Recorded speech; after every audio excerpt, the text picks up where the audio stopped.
रियासती असेंबली के इंतखाबात के लिए कांग्रेस की जानिब से जारी करदा दूसरी फहरिस्त के बाद पार्टी कायदीन में नाराजगियां बढ़ गई हैं। नाराज कायदीन ने इस्तीफा पेश करना शुरू कर दिया और बाज़ कायदीन आज़ाद उम्मीदवार की हैसियत से मुकाबला करने का फैसला कर चुके हैं। इसी दौरान तेलंगाना कांग्रेस माइनॉरिटी डिपार्टमेंट के चेयरमैन शेख अब्दुल्ला सोहेल, यल्लारेड्डी से सुभाष रेड्डी, कुकटपल्ली से जी वेंगल राव और दीगर कई कायदीन ने आज अपना इस्तीफा पार्टी सदर मल्लिकार्जुन खड़गे को रवाना कर दिया।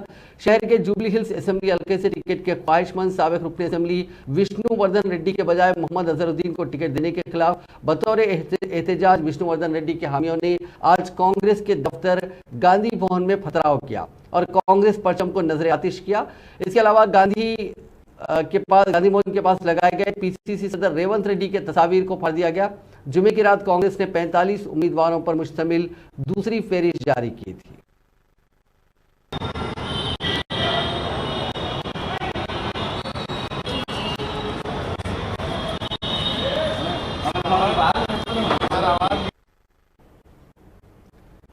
कांग्रेस पार्टी से कई कायदीन नाराज हैं, जिनमें अगर हम लिस्ट देखें तो शहर के अंबरपेट असेंबली हल्के से लक्ष्मण यादव और मुफ्ती श्रीकांत पार्टी टिकट के ख्वाहिशमंद थे, लेकिन उनके बजाय रोहन रेड्डी को टिकट दिया गया। इसी तरह हुजूराबाद असेंबली हल्के से एनएसयूआई के रियासती सदर बालामुरी वेंकट टिकट के ख्वाहिशमंद थे, लेकिन उन्हें भी नजरअंदाज कर दिया गया।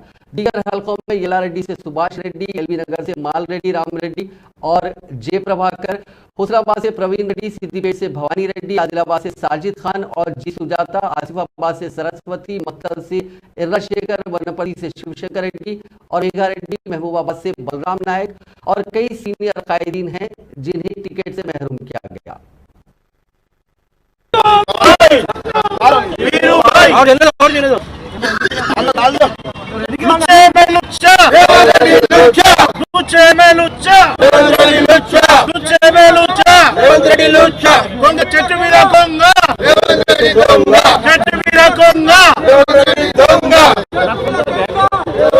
Dong